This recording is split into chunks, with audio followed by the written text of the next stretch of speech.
Hey, what is going on everyone? Nate here, back at you with another tech review video. And about a month ago, a company called Mighty Rock reached out to me asking if I would be willing to review their new soundbar.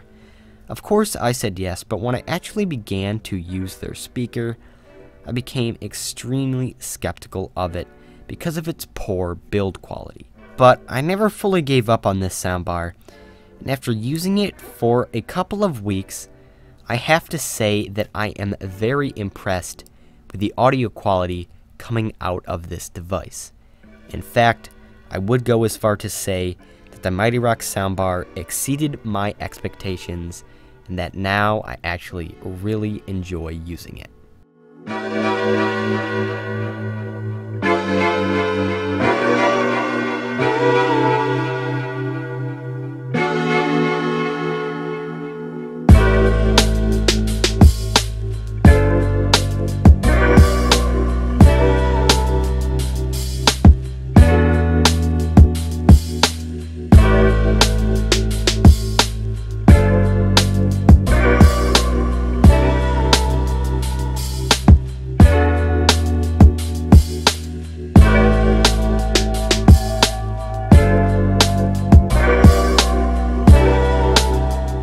So, what is a soundbar? For those who don't know, it is simply a fancy name given to a middle channel TV or computer speaker. Most soundbars have at least 2 tweeters, but can have up to 4 or more, and will run you between $50 and sometimes even upwards of $500. The one I have here, the Mighty Rock soundbar, costs a mere $80 and sounds rock solid. See what I did there? As far as features go, this soundbar has dual 15-watt speakers that deliver stereo sound, as well as multiple modes that cater to the differing media that you will be consuming on your TV. There is also mounting brackets on the back of this soundbar so you can mount it to your wall, and there is 2 auxiliary inputs for both left and right speakers. You can connect this soundbar to your TV using a 3.5mm headphone jack, which is what I would recommend because it provides higher quality audio. But you can also connect this soundbar to any device with Bluetooth using the Bluetooth functionality. Build quality is something that I always talk a lot about, and unfortunately, as I said before, the Mighty Rock soundbar feels just really cheap.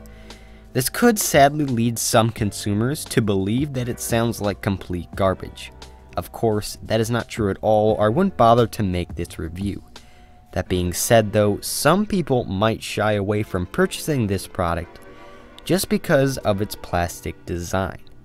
That's called judging a book by its cover, something I personally have done but would not recommend, and it's very common among shoppers.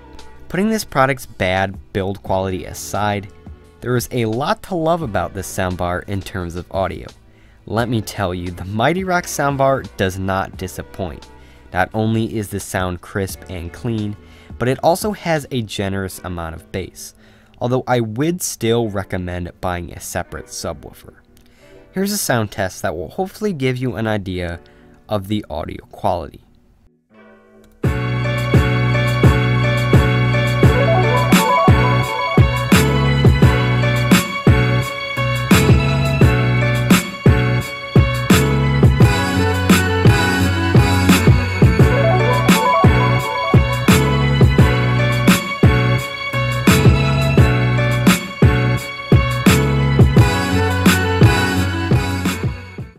So if you're looking for a great sounding soundbar that's under $100 and you can live with a bit of plastic, then the Mighty Rock soundbar is right for you. Alright guys, that about does it for this review video. If you did like it and you want to see more videos just like this one in the future, then please hit the like button, subscribe, and leave a comment below. And as always, I am Nate from EverydayTechnology, and I will catch you in the next one. Peace out, bros.